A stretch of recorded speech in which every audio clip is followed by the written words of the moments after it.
Coming up next, we head on over to the Pulse Radio Show, the QEH Pulse Radio Show, brought to you with the kind compliments of Med-Safe Medical Supplies Ltd. For all your medical supply needs, visit Med-Safe Medical Supplies Ltd. We offer a wide range of products including wheelchairs, walkers, canes, crutches, blood pressure machines, stethoscopes, and so much more. Conveniently located on Gemmett's Lane, just a 2-minute walk from the Queen Elizabeth Hospital. And for your convenience, we deliver free to the QEH. Open Monday to Saturday, 8:30 a.m. to 5:30 p.m. Call us at 624-7542. Med-Safe Medical Supplies Ltd. Your trusted source for medical essentials.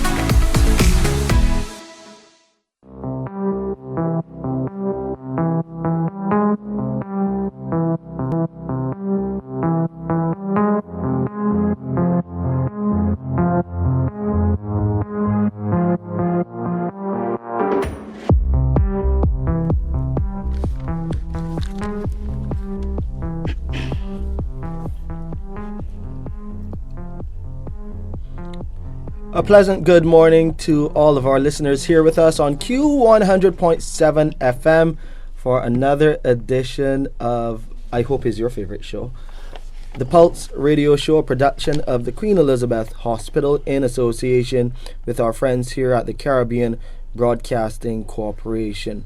Always a pleasure to be with you. I'm Shane Seeley, Communications Specialist at the QEH, and we've had so much to talk about this season. Forget the ringing of my phone that should be on silent. But yes, we are very busy.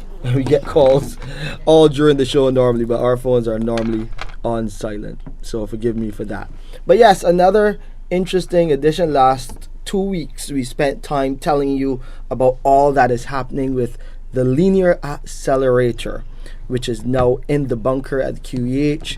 Mr. Corey Drakes is busy making sure that we calibrate it right, and it's a team effort there, and very soon we'll be able to tell you about the official launch date and that first patient that would be treated on our linear accelerator, and that is through oncology and nuclear medicine. That department, they actually have a showcase on our corridors this morning.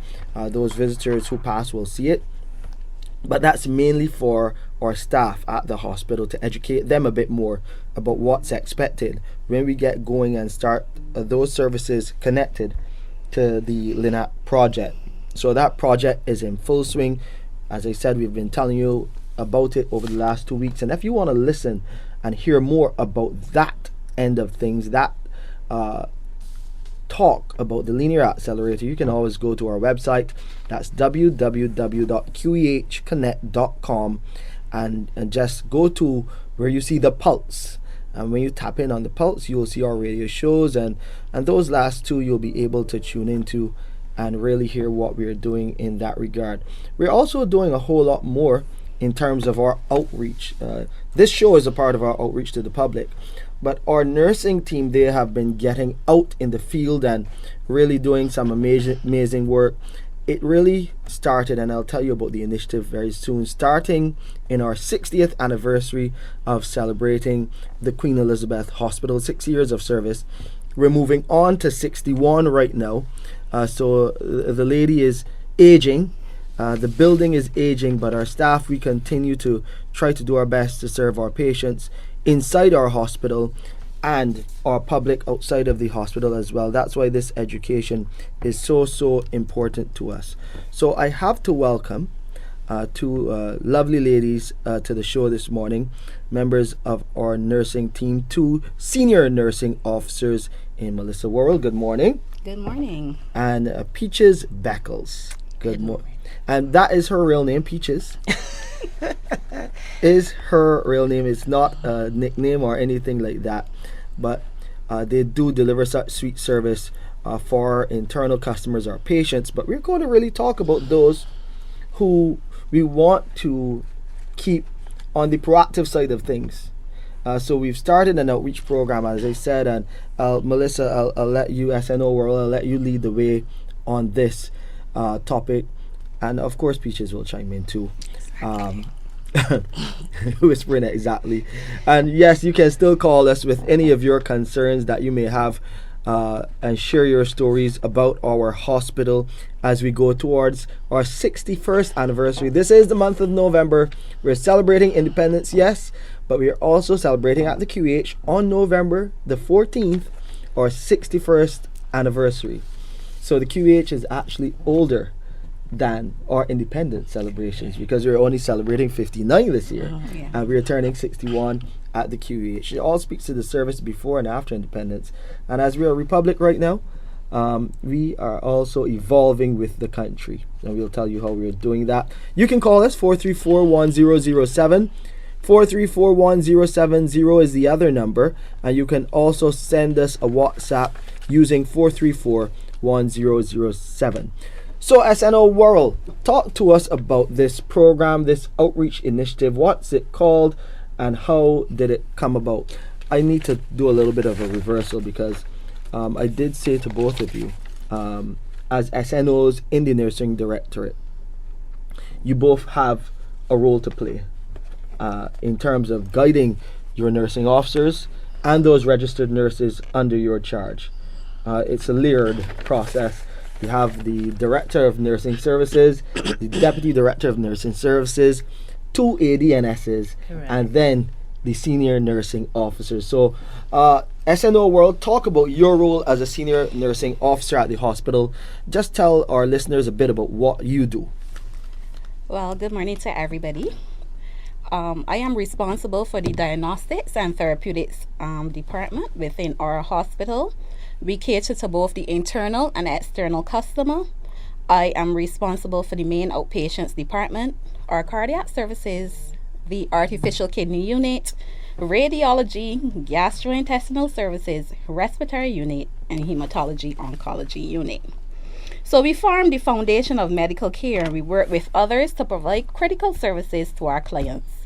Together, we ensure that our clients receive appropriate treatments at the right times, leading to improved health outcomes and decreased healthcare associated costs. We are responsible for staffing. We are also responsible for quality and ensuring that our customers receive a high quality of care while they attend our hospital. And I got to shout out ADNSQ Scott. That Q is for quality. Good morning to her. Another amazing member of staff at our Queen Elizabeth Hospital, and really helping us to share a lot of what we do as a team as part of the QEH. SNO Beckles, talk a bit about your role now as an SNO.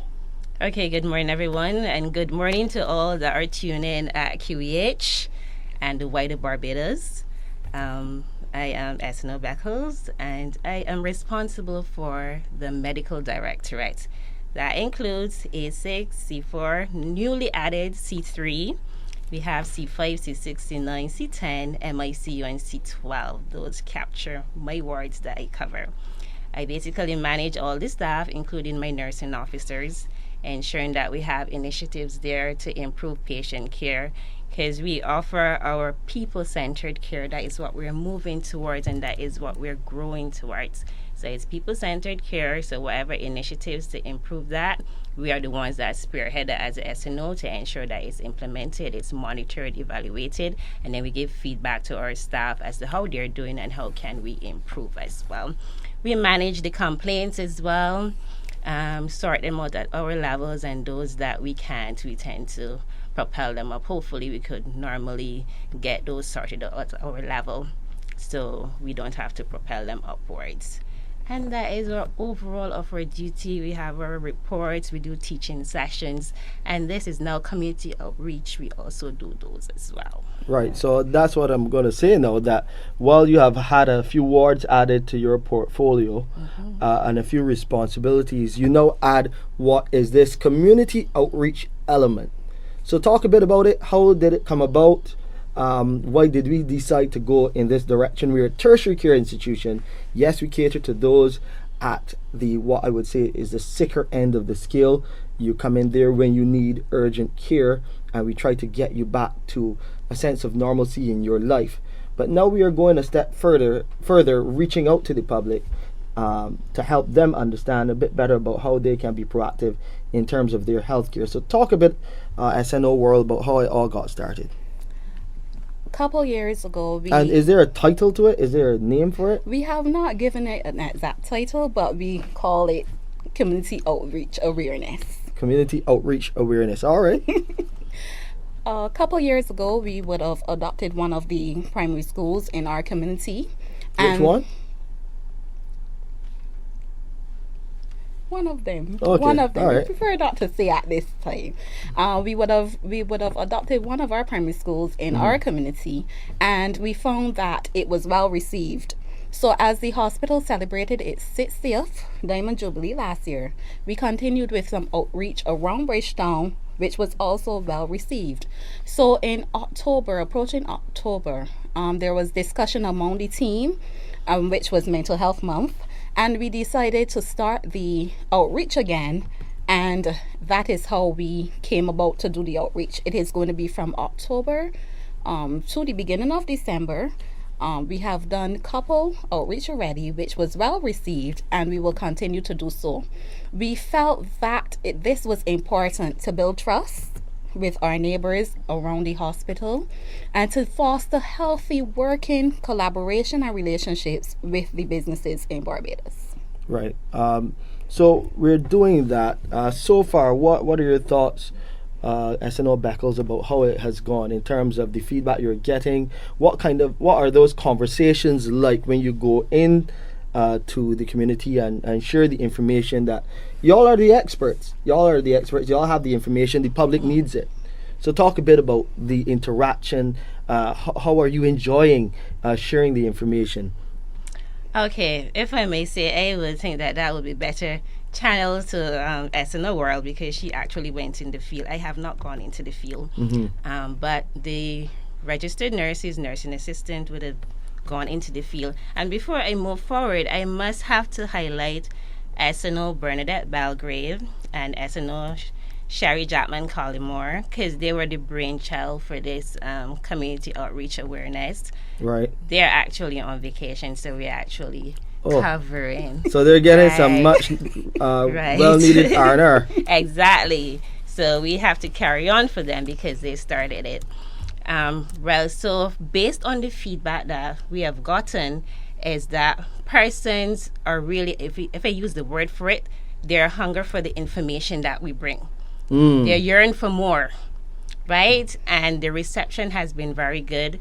The educational material has been well received. Persons, we also do screening as well. So we do the blood pressure checks, we do the blood sugars, and persons are able to see where their levels are and then decide to make a conscious effort as to what do they need to do health-wise to improve from there. I don't know if SNO Worrell wants to pick up her experience when she went into the field. That would be good for sure. Feedback that they had. From being in the field, we had a really good reception, that we were even invited back to speak to other branches of these organizations that we would have went to. We deliver these things either by interactive lectures. We also had skits as well. So we brought them to the level to make the learning enjoyable, make the public able to understand and receive our information and understand the importance of health and having a healthy population. So far, so good. So far, so good. SNO Beckles said you also did some blood pressure checks, health checks, and I think for some it may be a startling reality about the need to be more proactive about their health care. What are you seeing there? Is there any concern as you go? I mean, it's a small sample size, but you can still judge by, what you're seeing about where a population and where their health is at. Are people now encouraged to take better care of themselves? I would say yes. Reason being, even though we go at times, it's a 2-hour programmer, so we capture what we can during this time. We also record it for them so they will know where their baseline at that time is. We have had persons who've been allowed to sit and settle so we can recheck the vital signs as well. So let me stick a pin there. So the fact that you had to recheck means that the vital signs were not Within normal range. Ah. Yeah. So, what we've seen coming out, like some persons too may speak about stress at work and coping with stress and coping with disorders at work as well.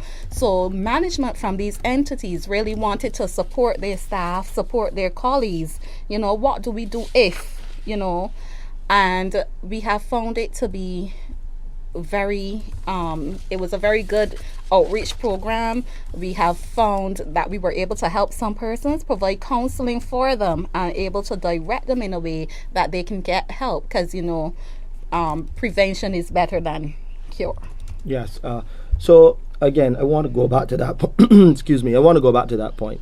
You would have done some of these tests, blood sugar, blood pressure, and in some cases they were not within the range that they should be. Yes. What were those conversations like?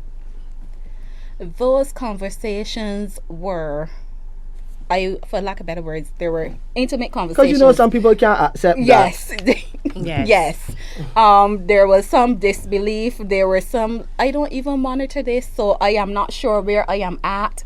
There was some, where can we get these apparatus to help ourselves?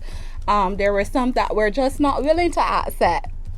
So we encourage those persons to seek medical help and encourage them to small things that we can put in place to start to correct these changes that we may be seeing.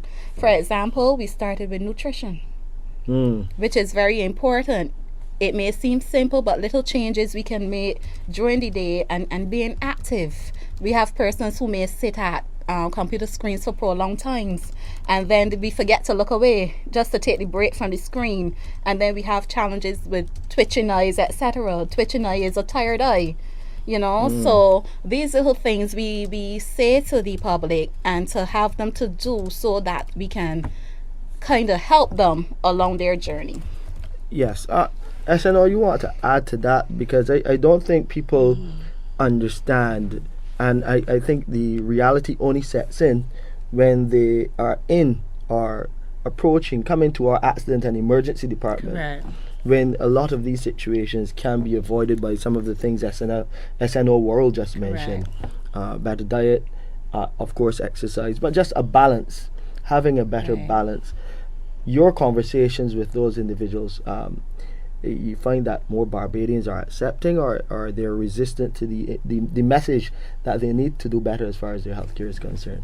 We have varying response, because what we normally tell them when we go out and do this outreach and we do your vital signs, we don't really diagnose you at that point in time, because various things can be happening to you, resulting in your blood pressure or your blood sugar being up, depending on your stress level, depending on just what we call it white collar blood pressure. Just the fact that I touch you to do your blood pressure could also go up. And depending on what you had to eat, when you had to eat it, and stuff like that, those vary. So we don't do diagnosis at that point in time. So we normally tell the persons, go monitor though, just in case, because it's not the norm to have such a high blood pressure, such a high blood sugar at this point in time, depending on when you last ate and if you're actually diagnosed with high blood pressure or not diagnosed, or if you have a family history. We tend to go into those things, but tell them that blood pressure or high blood pressure is normally the silent killer, right? So you might be going along very good and not realizing that blood pressure is so extremely high that it could cause issues with you. And we find that while we targeted these businesses and community, this corporate business as well, we find that the persons are the most popular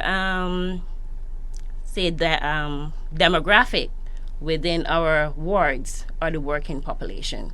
We find those persons in their 30s and their 40s are now having hypertensive emergencies. Wow. Yeah, and we have their blood sugars are really high and out of range, and as a result of that, they're in hospitals for a week or more, and that is work lost, that is time lost, that is productivity lost.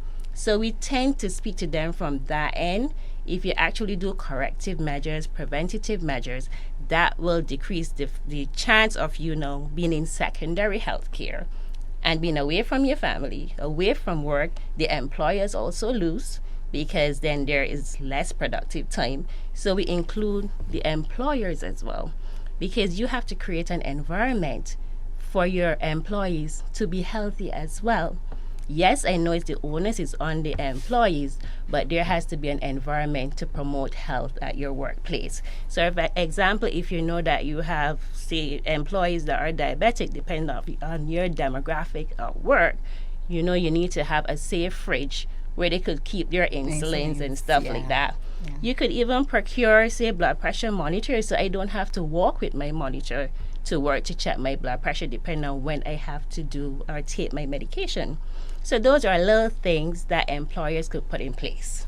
You say little things? Staff. It's little things but that can go a has long way. big impacts. Big impacts. Correct. Little things with big impact.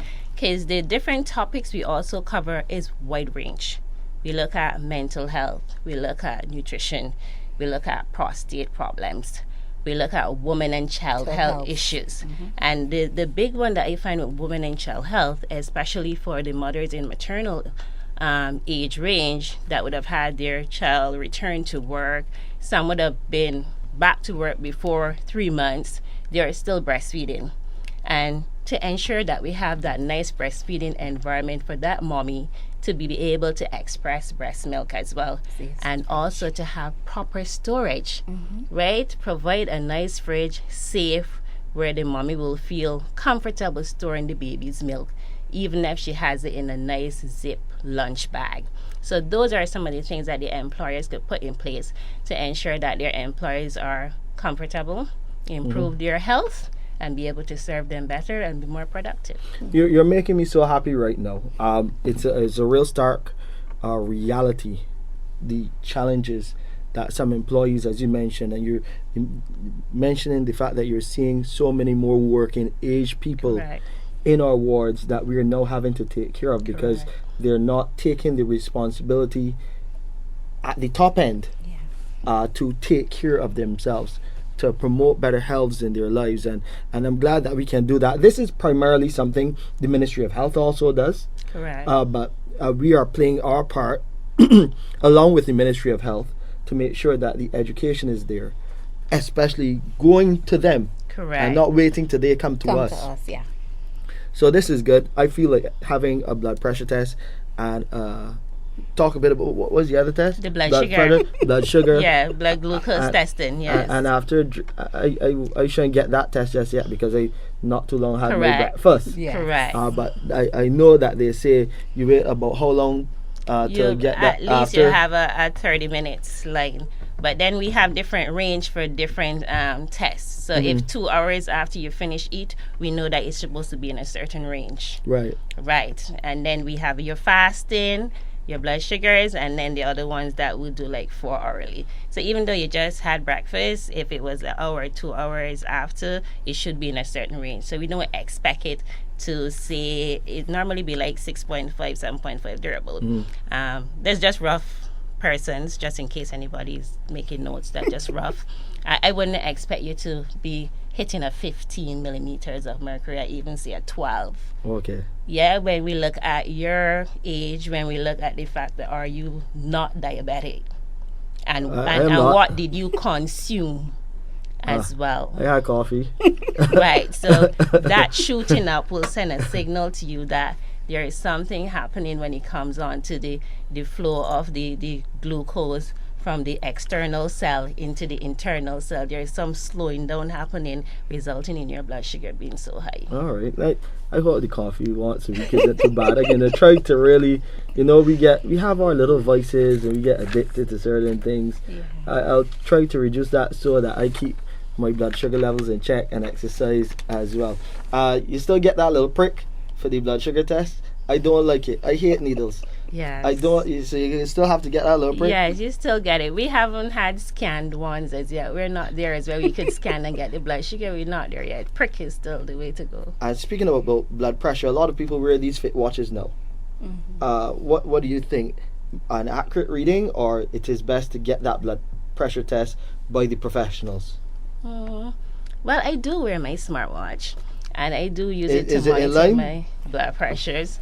And when I do it, sometimes I get a little bit off, like a little 10 millimeters of mercury off, depending on what is happening and depending on your activity. But you have to just, from time to time, just really, we call it correlating it with the comparison with your other blood pressure monitor, just to make sure it is not dropping from the standard that it's supposed to be. But it could be a rough estimate at what is happening. Right. But if you find every time you're tracking it, you're getting like the 130s, 140s, and that is your systolic blood pressure. That's the top part.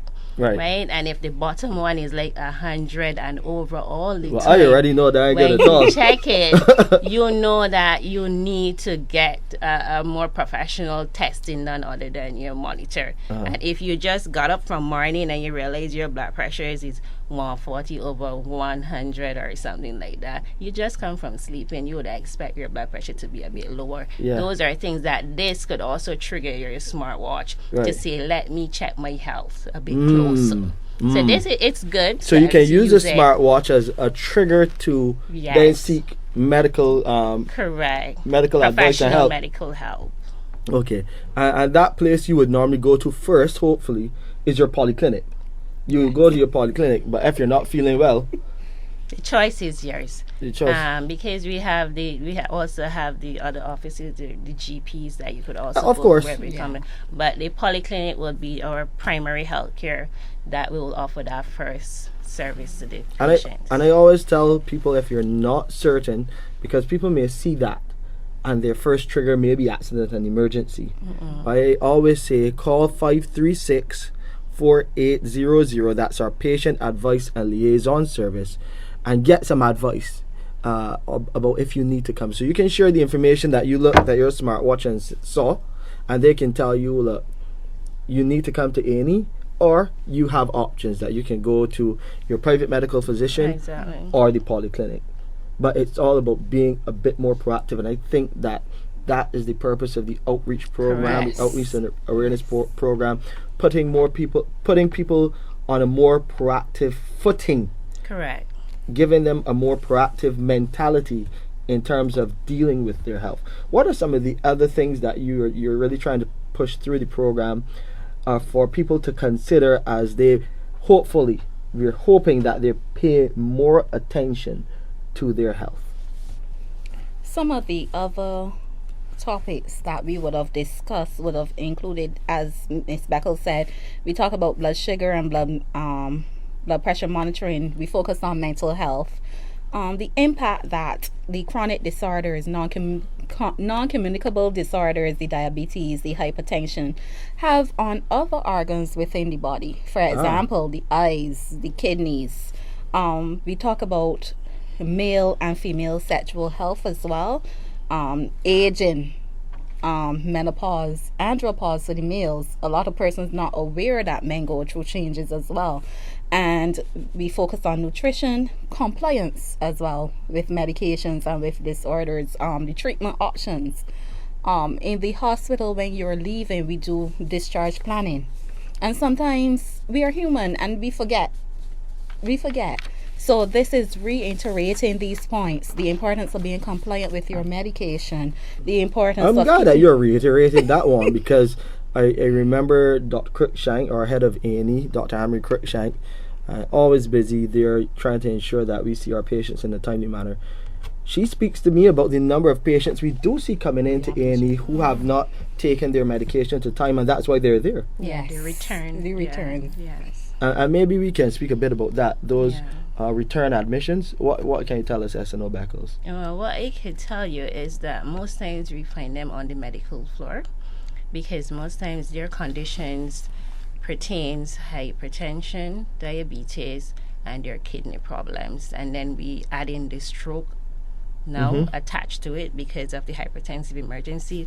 So the term is normally used frequent flyers, because these are the persons that would have been discharged and in less than, say, 30 days or less than 15 days or so, they're back in hospital. So these are the persons that we want to target. We want to educate them. We want to find out what is going on with you. Why are you back here so quickly, and why you're not taking your medication? Because some of these persons would have had these conditions long time, so we call them chronic persons with these, but yet still sometimes they tend to relapse very quickly and return to the hospital. So then we have what we call the TCCP program that would have emerged out of COVID, just to help to reduce these number of persons that return to us. So we would identify these persons that return very quickly within that short space of time. The doctors will send a link to the team leaders in that group, and they will follow up these patients, ensuring that they get to their appointment. They do home visit, and they categorize these patients based on their level of needs that they need, making sure that they take their medication, and just help them through that process. Because sometimes that's all people need, especially if the family support is not fully there or if it's partially there. So this group will tend to do that bridge between QEH and the community. So this group is actually linked to QEH. It's not a part of the primary health care. It's linked to QEH, and they monitor the patients that leave, go, but these are frequent persons that will come back. Call them frequent flyers Correct. in our system. In our system, but they're returned for various reasons, and we want to help to keep them out of QEH. Yeah, a lot of work being done in terms of outreach on that side, and you're hearing more about the community outreach awareness that our nursing team is doing to ensure that we keep people on the proactive side of healthcare, trying to help keep them out of hospital. Some very important points made by both SNO Beckles and SNO Worrell. We'll come back and hear a bit more about the program and what you need to know right after this commercial break. For all your medical supply needs, visit Med-Safe Medical Supplies Ltd. We offer a wide range of products including wheelchairs, walkers, canes, crutches, blood pressure machines, stethoscopes, and so much more. Conveniently located on Gemmetts Lane, just a 2-minute walk from the Queen Elizabeth Hospital. And for your convenience, we deliver free to the QEH. Open Monday to Saturday, 8:30 a.m. to 5:30 p.m. Call us at 624-7542. Med-Safe Medical Supplies Ltd. Your trusted source for medical essentials.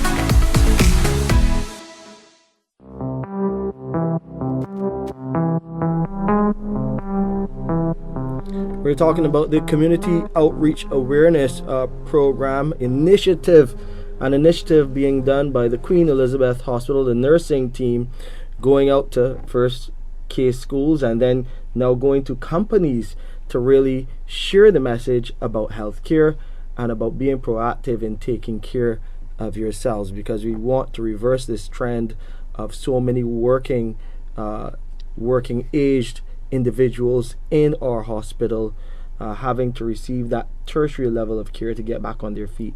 So many productive hours and productive people being taken out of the system. And you can play your part by just paying more attention to your healthcare. I'm here with SNO Worrell and SNO Beckles, two members of the team.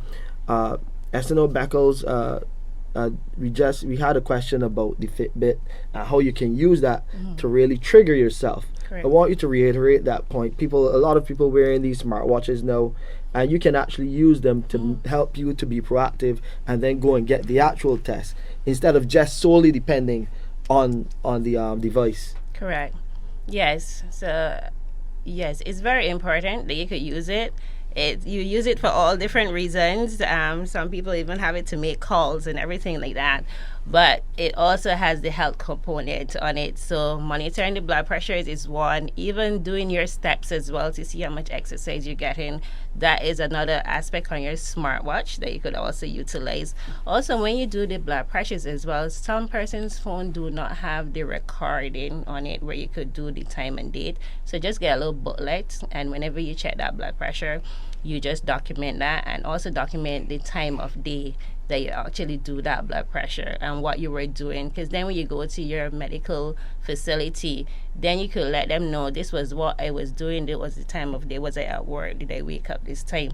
So at least they could gear it to see what is happening with you at that point in time and what could have triggered that blood pressure.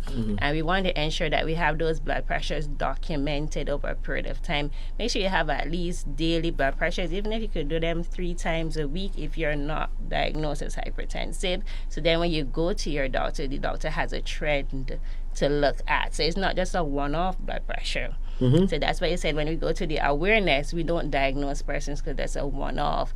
So if you realize it's high, at least 3 times a day, the same time, I always advise person do it the same time, so you could see that trend, and then you will take that trend to your medical practitioner so they could give guidance. So you mean like a 9 o'clock, 12 o'clock, and then say 3, and if you're so, getting to that documented stage, I'm thinking about 3-hour intervals or maybe 4-hour intervals. Because remember, we're talking about most of these are working class persons, and depending on your work schedule, you're very busy. So I'm thinking that because when we come down to healthcare, we want to ensure that it is convenient for persons as well, right? It doesn't add added stress to you, because then that's why we have the repeaters to the hospital, because they say it's stressful.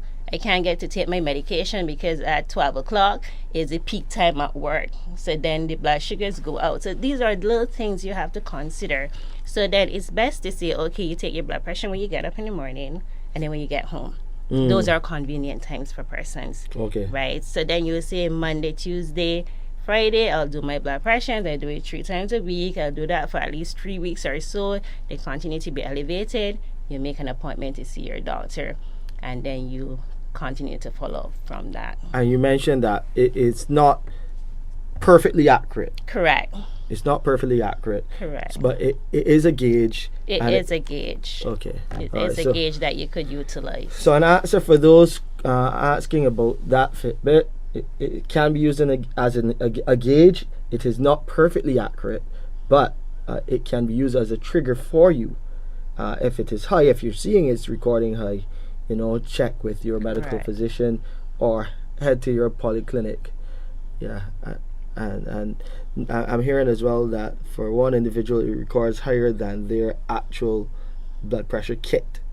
And actually that's another that thing. happens, because then it gives off an alert, because when you look at the little portable blood pressure monitors, it actually give guidance. Some persons probably don't look at it, but then you have the green, I think there's orange, and then there is red. There's another color in between that I'm missing, but depending on where you are, it will tell you the green is normally normal, and then I think the white, there's a color below that tell you that you're hypotensive. So you could go from one extreme to the next, but when you start to hit that red one, that is when you know that you're hitting up to the hypertensive emergency. And then not only is your blood pressure up, then it could lead you to having stroke as well. And as I say, that is one of the things that we're finding with the younger population now. Before, stroke used to be what we used to call it, for better word, the old people thing. But now we're having 30s, 40s, 50s are having stroke. And with stroke, the combination of your hypertensive emergency plus the stroke, and if you have other complications such as the weakness or any speech deficit, then we look at productivity again. Then we look at how are you going to maintain your activity of daily living, because it's going to be a longer recovery. You have to look at the person cash flow. So there's all the economics of health there. You're really dealing with all the connections associated with this. SNO Worrell, is it? I know some people, when you do these tests at the companies and such, they may say that you may see a high reading, but they may say, I feel normal. Is that normal? Sometimes, yes. You may have high readings and don't even know. So it's best to have this checked out by a professional so that we can take the corrective steps and measures to ensure that you are healthy. So we're going to continue the outreach program. Are you looking to get involved with other entities, other companies to get to touch more people where they are? Yes, we are going What's to the plan? we are going to continue with the program. We hope next year we can do it the entire year, targeting 1 or 2 companies per month. Nice. We offer the topics to them, but we have found that companies have responded to us with what was applicable to their institutions and what would benefit their population, their working population better. So that was good for us as well, because we get to target the audience and make the education and the information offered valuable. Right? So we are going to continue next year. We hope it to be bigger, to be better, and to engage with corporate Barbados around the QEH. Well, I'm giving you your invitation now to the both of you, and you can send this to your others that work with you who are not here on vacation right now, so that if they come back in that time, maybe they're going to be back next week. Will they be back next week? Because, of course, we have our open day coming up. That's on November the 12th. So you can put that down on your calendar, not only the two of you, but our listeners. We have our open day. We're all are welcome during our anniversary week of activities. So we're really inviting everyone to come on down on November the 12th, our open day, and we will have a booth with our SNOs who do the outreach awareness. We will be doing that testing. We will be giving you the advice you need to be more proactive, take a more proactive approach to your health care, and you'll get those messages from these same two SNOs here. So yes, I'm giving you both extra work, but really it is important messaging that we need. Correct. Because as you see, and as you said, SNO Beckles, too many people are just showing up with higher levels than they need to have, instead of having the correct diet, having exercise involved in their lifestyle, and all of the necessary other things which you share. Correct. I just got a message from a nice lady. She said, please emphasize they do not want to encroach on public health. And we're not. Definitely not. Of course, primary health care and the Ministry of Health is doing a great job in reaching out to the public with their many mobile and other clinics. Correct. And there is, I always encourage people, seek your regular checkups at your polyclinic. You have a polyclinic near you, you can walk in. If there's a concern, you definitely go. But you can generally walk in and have a health check and demand a health check, which is your right. So you have that option. But you have some lovely ladies coming into companies across the country, especially in our community, as we celebrate our 61st anniversary at the Queen Elizabeth Hospital. You can look out for them very shortly. They will be reaching out to you and bringing the information that you need. What do you want to see next in terms of how we approach the public? Yes, the outreach, we're giving them the information, but what do you want to see? What is the overall aim? You have an objective with your program. What we would like to see is this foster this healthy relationship between corporate Barbados and the hospital. We also want to educate the public about the services we offer. When we speak about these services, we talk about our ophthalmology clinics. We talk about the kidney unit. We talk about our cardiovascular services as well. And all these different departments work hand in hand to ensure that we have a healthy population. We also want to talk about encouraging the external customer to seek healthy lifestyles, and also provide information on the advantages of early detection and the management and the support services that we offer within our institution. What support services are these? The support services, for example, when you come to the ophthalmology clinics, we tend to do some education about the disorders you may have, in terms of what's going on with you. You can speak to any of the nursing staff there. They're knowledgeable, they're experts in their field, and they tend to guide you on how best to deal with your situations.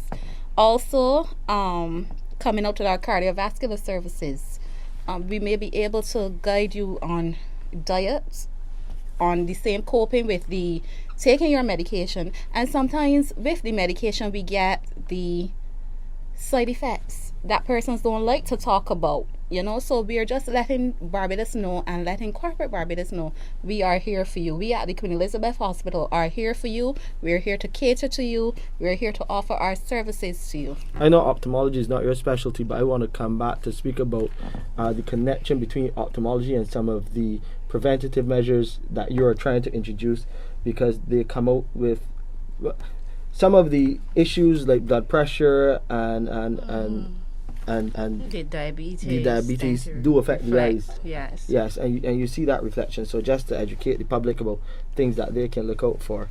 But we do have a caller. Welcome, caller. Good morning. Welcome to the Pulse Radio Show. How can we help?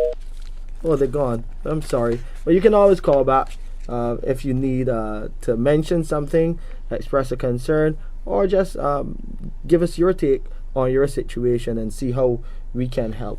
So in terms of the ophthalmology side of things, talk about what people can look out for, because we do hear a lot of those complaints for the eye connected to some of these chronic non-communicable diseases. That's correct. And as we highlighted earlier, that is one of the topics that persons tend to ask for, right? And we have some good experts in ophthalmology that tend to give us that information. But from my background as a nurse as well, we find that the high blood pressure and the diabetes tend to affect our eyesight. We tend to have the retina damage that over a period of time, you find that you used to read something close by here, but then you find that you gotta push it back or bring it, get it, or you have to bring it closer. And people ignore those signs. Yes, those little signs are ignored. But we find that blood pressures that are really high, out of control, and blood sugars tend to affect the eyes. Also tend to affect different organs as well, not just your eyes, but then your heart as well. I want you to send those. We will repeat those reminders before we have still a few more minutes to go. Welcome to the Pulse Radio Show, caller. How can we help? Good morning. Good morning. Hi, good morning. Welcome to the Pulse Radio Show. How can we help? Thank you. I just want to compliment the staff from the A&T Outpatient Clinic for the excellent service I continue to receive, especially Dr. Maynard and Dr. Marshall, and also the guard from ANC. Well, we thank you for sharing that. We appreciate it, that you can call and speak about your experience with us at the QEH. We have our nurses here. Anything that they can help you with? I hope that you are doing your preventative health care maintenance. Yes, I am. I do my regular annual check. Basically, that's I don't have any problem, any serious problem. That's great. But I take my mother there, so that's where it is. But I always get good service, and I hope as we continue to experience whatever, that we continue to get good service. Well, we'll definitely try our best. We know sometimes that there can be a wait.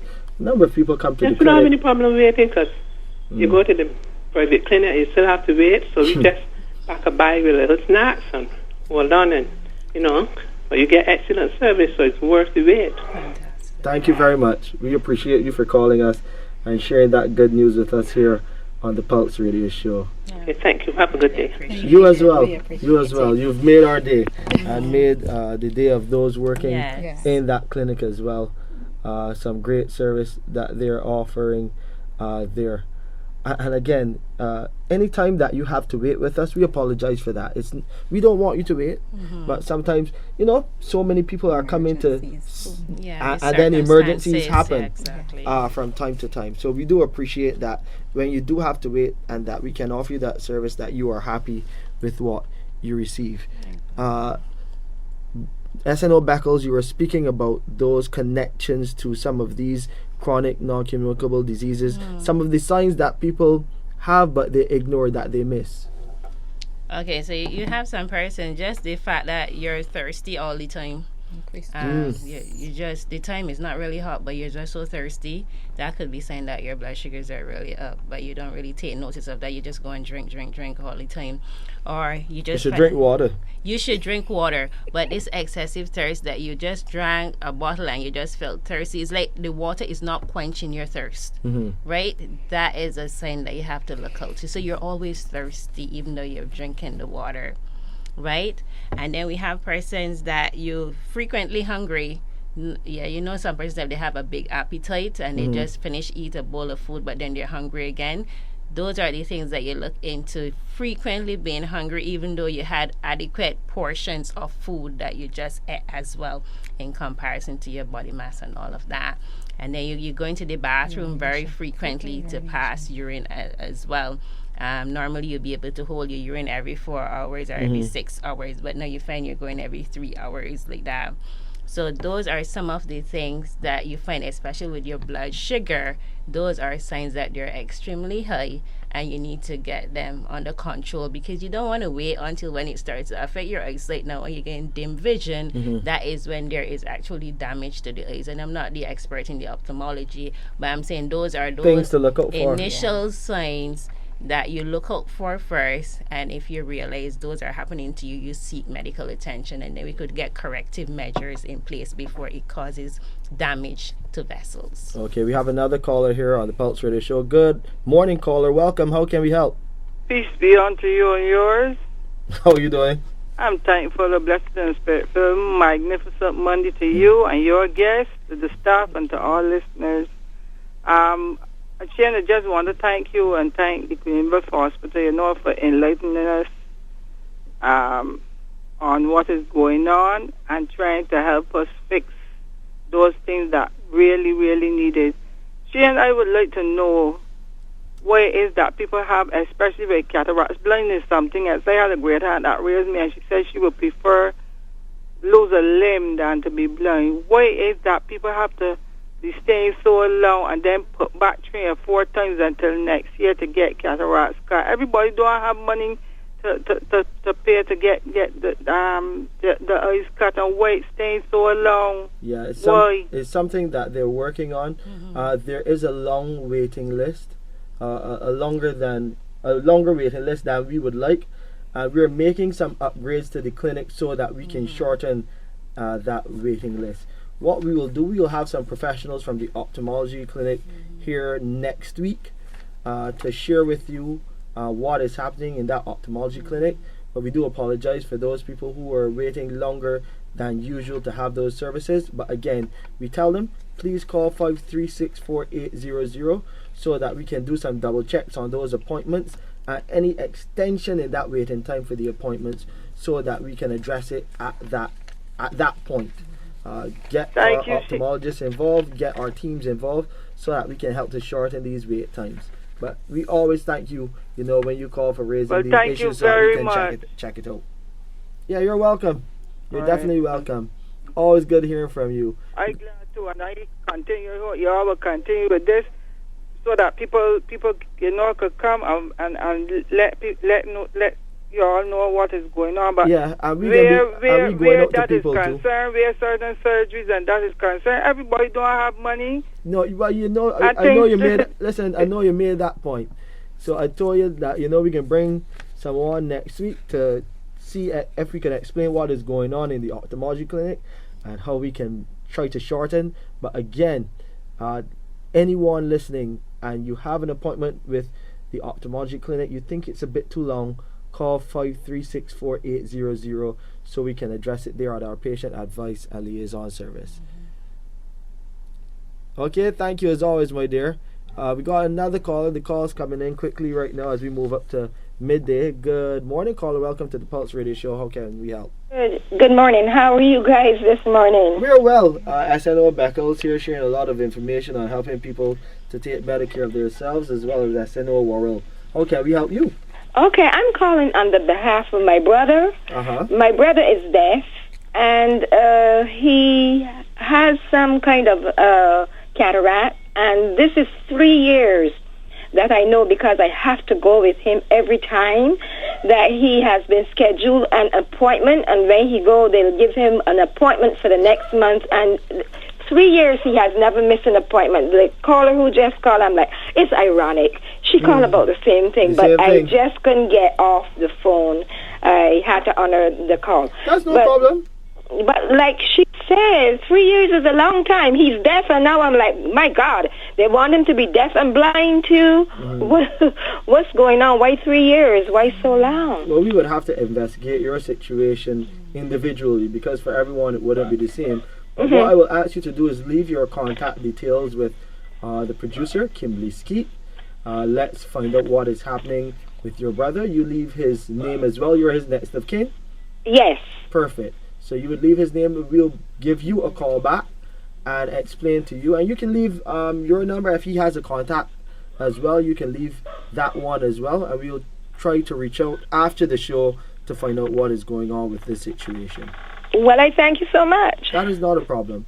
We try to respond to all the concerns that our patients and our well-wishers and everyone shares so that we can improve the service. It is nothing we want to see. We do apologize for his experience, but we want to address it as well as soon as possible.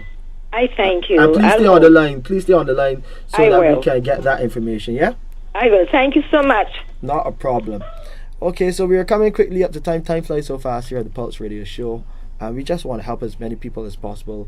SNO Worrell and SNO Beckles, you're doing your duty in terms of the outreach and making sure that the information is available to those who are not necessarily in our care, but who could end up in our care if they don't take better care of themselves. Correct. So some final words from you, SNO Beckles, as we wrap up today's show. Any thing that you want to share with the public, any final messages that you think that they need to hear so that they take better care of themselves?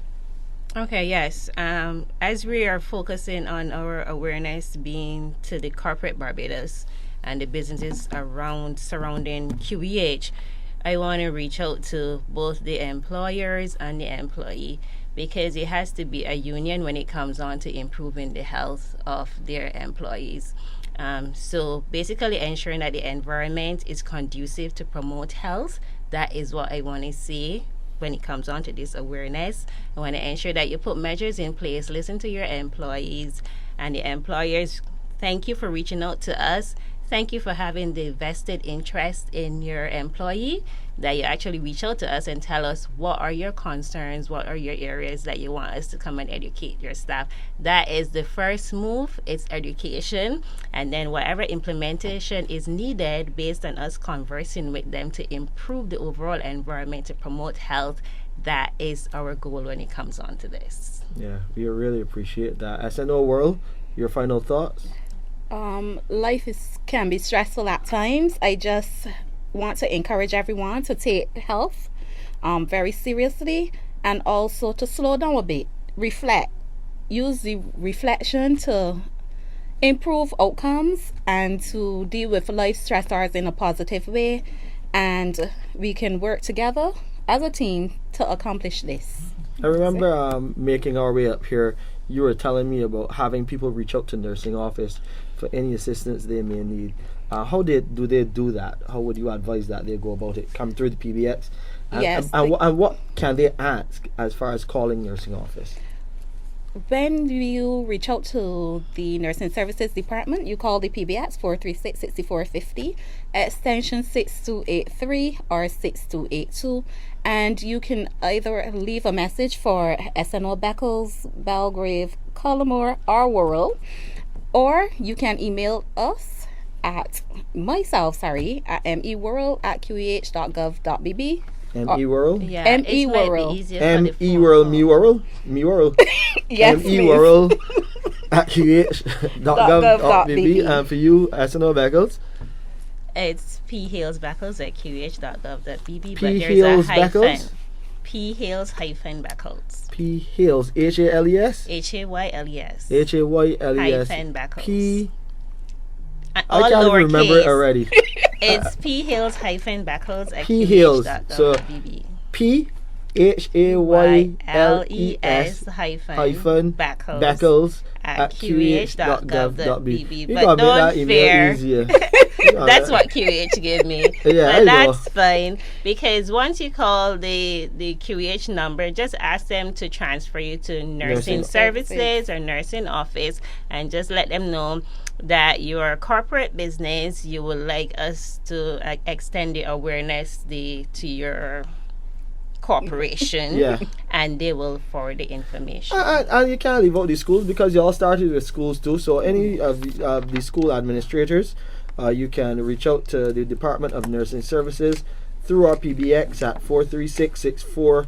850, and just ask to be directed to the Department of Nursing Services so that you can get some direction about how this outreach initiative, this outreach awareness initiative can come to you and share the information that you need, making health a priority for you, your staff, and the children of the nation. Of course, you also have some help from the Ministry of Health as well. Correct. You can check them out because they are the ones in charge of primary health care in Barbados. But the QEH just doing its part. Little part. As a part of our 61st anniversary celebrations. And remember, we have our open day coming up on November 12th. SNO Beckles and SNO Worrell will be there. You can answer them and they will give you the information you need so you can keep connected with us. Also, you can connect with us at www.qehconnect.com. You can hear this episode of the Pulse Radio Show from tomorrow. You'll also hear it tonight on Q100.7 FM. And remember, you can hear all of the other episodes which are a part of Season 4, 3, 2, and 1. Yes, it's all about sharing health information with you through the Queen Elizabeth Hospital Pulse Radio Show. I'm Shane Seeley on behalf of my SNOs and the entire nursing team, including AD and SQ Scott. Have a wonderful day, and we'll see you next week. More than likely, we'll be talking ophthalmology. Bye for now.